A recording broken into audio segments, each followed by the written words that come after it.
Hello and welcome to my YouTube channel the online education point. आज हम एक बार फिर आपके लिए जीके का प्रैक्टिस सेट 10 लेकर आए हैं, जो navy, air force, NDA, SSC, DRDO, CGL के लिए इम्पोर्टेंट है। तो चलिए शुरू करते हैं। हम 22 तक पिछले वीडियो में देख चुके हैं और आज 23 से देखेंगे। सो आज का पहला 23 नंबर, पृथ्वी पर सबसे लंबा दिन होता है, यानी किस दिन को पृथ्वी पर सबसे लंबा दिन होता है। आपके ऑप्शन है: ए 21 जून एवं 22 दिसंबर को होता है, बी 8 जून एवं 8 मार्च को होता है, सी 8 दिसंबर एवं 5 अप्रैल को होता है, डी इनमें से कोई नहीं। So the correct answer is ए 21 जून एवं 22 दिसंबर को पृथ्वी पर सबसे लंबा दिन होता है। नेक्स्ट क्वेश्चन देखते हैं। 24 नंबर, ब्रह्मांड से संबंधित अध्ययन को क्या कहलाता है? The study of related to Cosmo.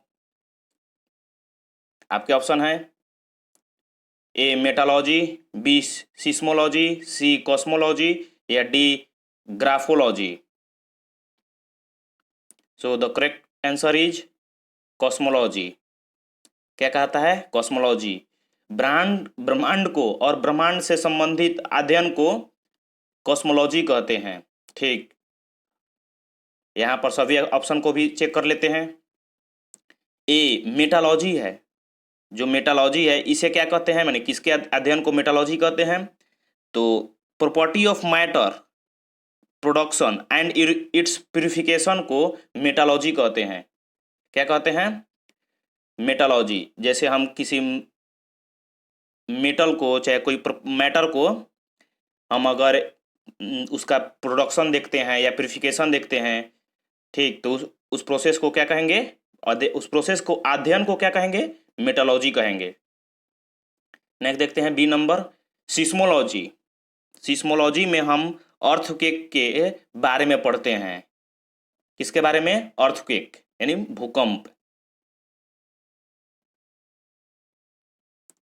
भूकंप के बारे में पढ़ते हैं। कॉस्मोलॉजी यानी कॉस्मो के बारे में, यानी ब्रह्मांड के बारे में।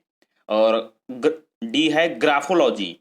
ये जो ग्राफोलॉजी है, इसमें हम हैंड राइटिंग के बारे में पढ़ते हैं कि वो कैसा लिखा हुआ है वगैरह वगैरह। ठीक है, तो इसे याद रखिएगा, हैंड राइटिंग।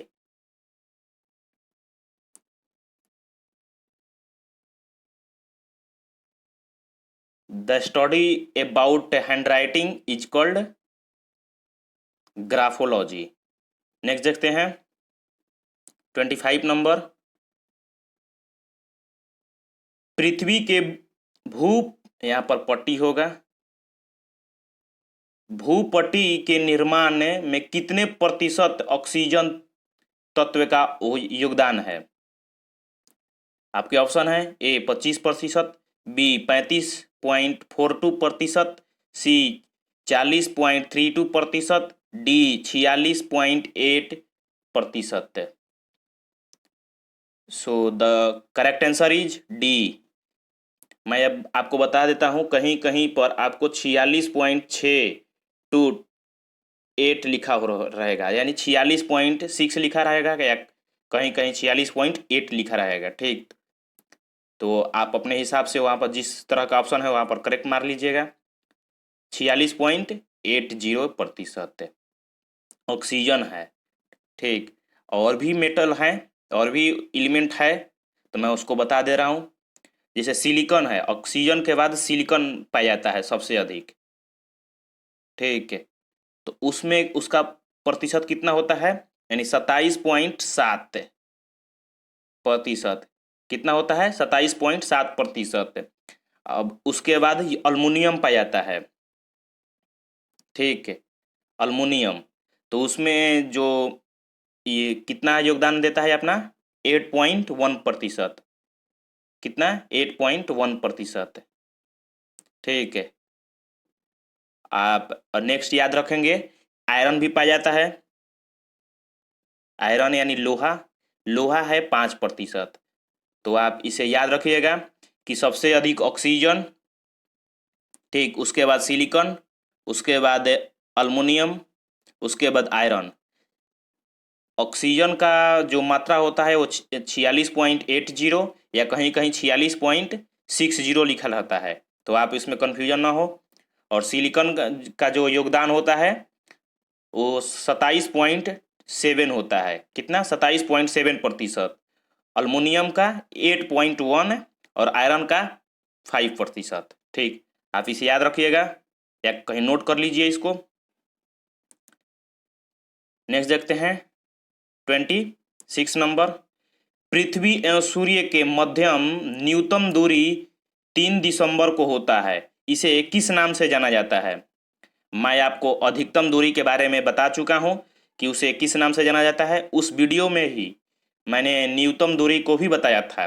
ठीक, आपके ऑप्शन है ए अपसौर, बी उपसौर, सी ए एंड बी दोनों, डी इनमें से कोई नहीं। सो मैं आपको बता दूं कि ये इससे 2 क्वेश्चन बन सकते हैं। पृथ्वी की निकटतम दूरी किस दिन को होती है? तो आप इसे नोट कर लीजिए, 3 दिसंबर को होती है। ठीक, नेक्स्ट आपका यह जो क्वेश्चन है कि वो उस दूरी को किस नाम से जाना जाता है, उस दूरी को किस नाम से जाना जाता है, तो आप इसे याद रखिए, इसका करेक्ट आंसर बी हो जाएगा। ठीक है, बी उपसौर के नाम से जाना जाता है। क्या चीज? उपसौर, और इंग्लिश में इसे प्री PRI प्रीहिलेशन कहते हैं। क्या कहते हैं?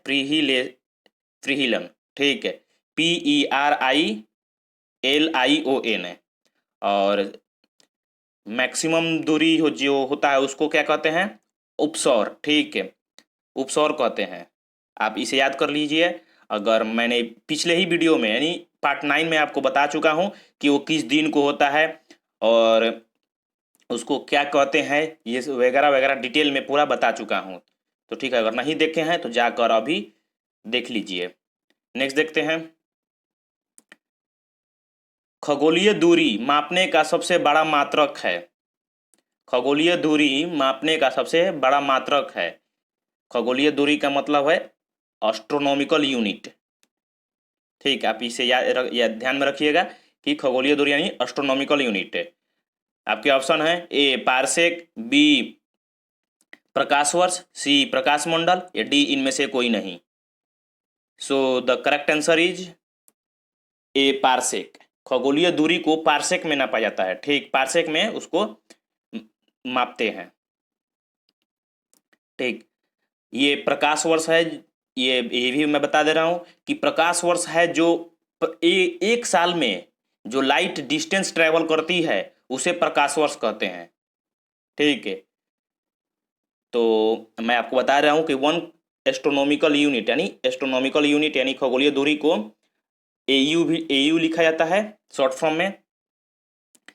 आप उसको यह ध्यान रखिएगा कि 1 एस्ट्रोनॉमिकल यूनिट 4.8481 इंटू 10⁻⁻6 पारसेक होता है।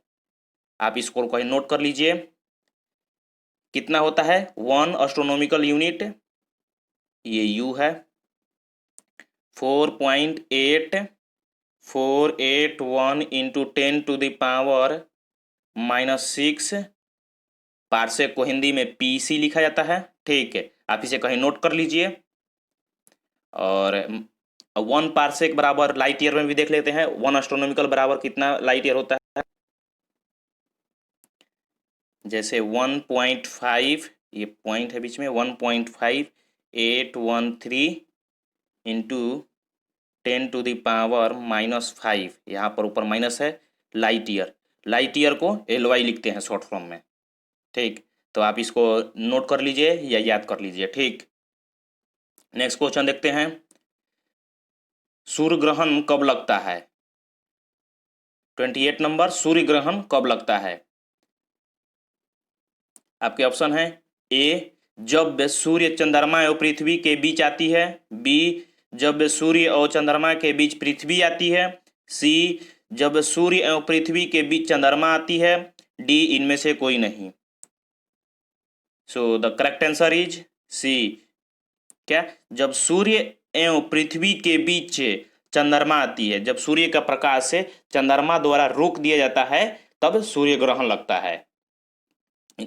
रुकेगा कब? जब किसी दोनों के बीच में हम चंद्रमा को अगर रख देते हैं तो सूर्य का प्रकाश पृथ्वी पर नहीं पहुंच पाता है, इसी वजह से सूर्य ग्रहण लगता है। नेक्स्ट देखते हैं 29 नंबर। तारामंडलों की संख्या कितनी है? यानी तारामंडलों की संख्या कितनी है? ए 75, बी 80, सी 89 या D 95। So the correct answer is C 89। तारामंडलों की संख्या 89 है। नेक्स्ट देखते हैं 30 नंबर।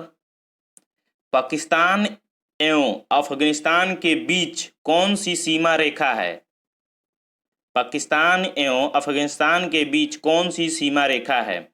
आपकी ऑप्शन है ए मैकमोहन रेखा, बी रेड क्लिफ रेखा, सी मेगा नॉट रेखा, मैगीनॉट रेखा, डी डूरंड रेखा।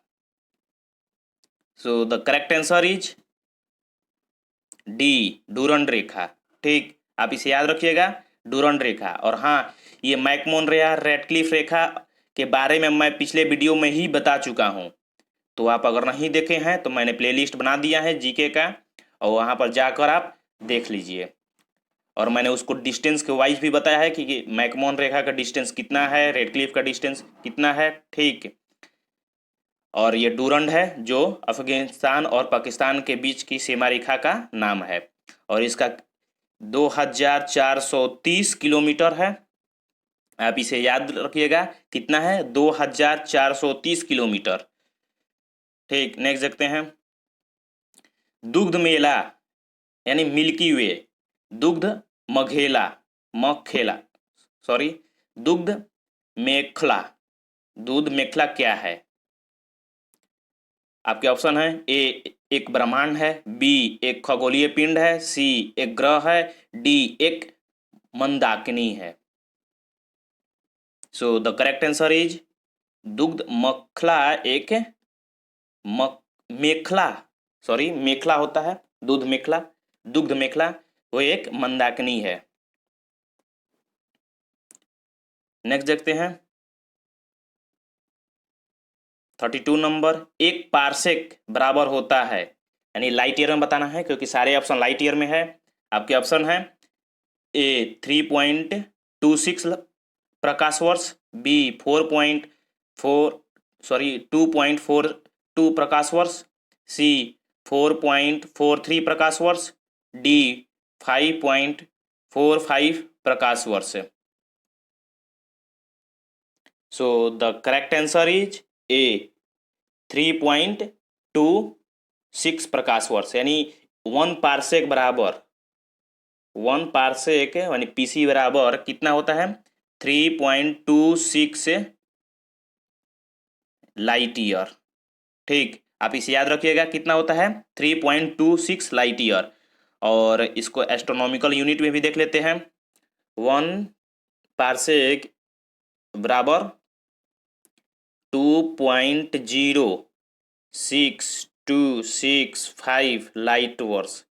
ठीक, आप इसे याद रखिएगा दोनों को, कि प्रकाश वर्ष में, एक प्रकाश वर्ष में कितना लाइट ईयर होता है और एक प्रकाश वर्ष में कितना एस्ट्रोनॉमिकल यूनिट होता है। ये एयू है, सॉरी ये एयू है, यानी 2.06265 एस्ट्रोनॉमिकल यूनिट होता है। ठीक, आप इसे ये नोट कर लीजिए। नेक्स्ट देखते हैं 33 नंबर। आकाशगंगा की आकृति कैसी है? ये तो सिंपल है, सभी को मालूम होगा। ए स्पिरलकार, बी आयताकार, सी वर्गाकार, डी चतुर्भुजकार है। So the correct answer is A स्पाइरलकार। ठीक, और आज के लिए बस इतना रखते हैं। नेक्स्ट वीडियो में 33 से कवर करेंगे। और हाँ, हम टेलीग्राम का लिंक डिस्क्रिप्शन बॉक्स में डाल देंगे, आप वहाँ से ये इस वीडियो का PDF आंसर सहित डाउनलोड कर लीजिएगा। ठीक, आज के लिए बस इतना ही। Thank you.